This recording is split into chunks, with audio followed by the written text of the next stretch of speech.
प्रधानमंत्री बन सकती है। ये किसकी देन है?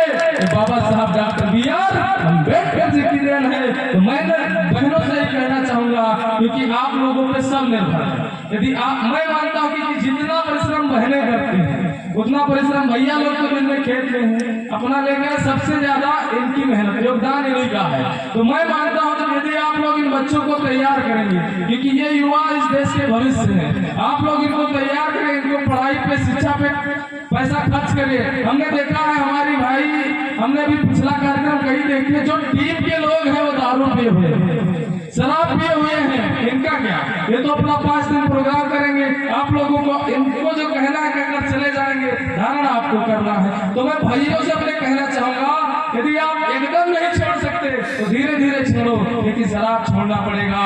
बुद्ध जी ने कहा था, आप शेर के सामने जाना, भयभीत मत होना, आप दुश्मन के सामने जाना, भयभीत मत होना, लेकिन यदि शराब तुम्हारे सामने आती है तो तुमको डरना है।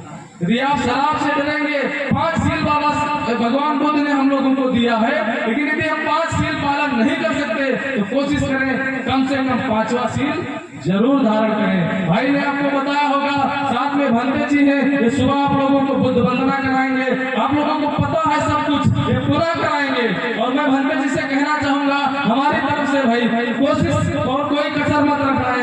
आप जो चाहेंगे ये लोग रेडी हैं। यहाँ पे अम्बेडकर पार्क बना हुआ है, इससे पहले भी कार्यक्रम हुआ है, मैं यहाँ आ भी चुका हूँ। तो मैं यहाँ के लोगों से कहना चाहूंगा, क्यों? क्योंकि यहाँ पे कथा तो हो रही है, ये दर्द है हमारा कि यदि रात के 12 बजे मैं यहाँ आया हूँ तो मेरा भी एक उद्देश्य। मैं अपने भाइयों से कहना चाहूंगा, यदि आप लोग शराब नहीं छोड़ेंगे तो मैं नहीं मानता आपके बच्चे कभी भी डीएम एसडीएम बन पाएंगे, क्योंकि 300 रुपए का काम करेंगे और 150 के केले पी जाओगे, 150 का सामान लाओगे, घर में अच्छा बनेगा, महिलाएं भी आप लोगों का सम्मान करेंगी।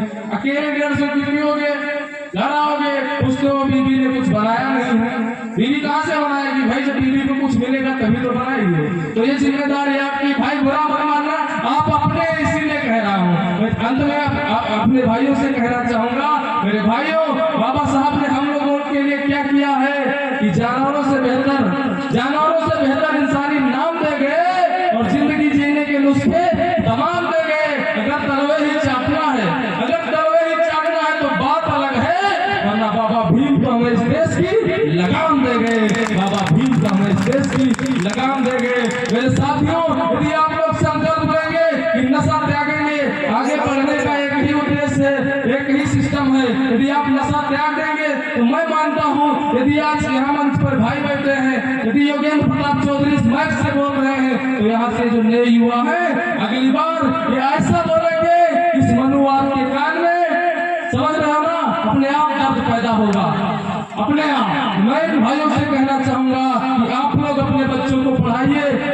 अभी वो आरक्षण खत्म करने की बात करते हैं, तो मैं कहना चाहूंगा, बात आ गई है। सर्वेश पांडे जी हैं, मैं जहाँ जाता हूँ, क्यों इस समय कह रहा हूँ, वो कहते हैं आरक्षण खत्म करो, वो आरक्षण खत्म करना नहीं चाहते। ये जो कोट पैंट में भैया बैठे हुए हैं ना, ये उनको दर्द हो रहा है, उनको यही दर्द है। वो आरक्षण और संविधान क्यों खत्म करना चाहते हैं? एक महिला जिसे पढ़ना मना था, आज देश की लगाम संभाले हुई है, वो राष्ट्रपति बन गई। कैसे बन गई? ये एक कोट पैंट वाला आदमी ऐसा आया, वो भविष्य जान ही नहीं पाए इनके बारे में, वरना इनके साथ पता नहीं क्या होता। भविष्यवाणी बताते हैं ना, तो इसीलिए मैं कम शब्दों में ही कहना चाहूंगा, मेरे भाइयों, टूटने लगे हौसला तो याद रखना, बिना मेहनत के तक तो ताज नहीं मिलते, और अंधेरे में भी ढूंढ लेते हैं मंजिल अपनी, क्योंकि जुगनू कभी रोशनी के मोहताज नहीं होते, जुगनू कभी रोशनी के मोहताज नहीं।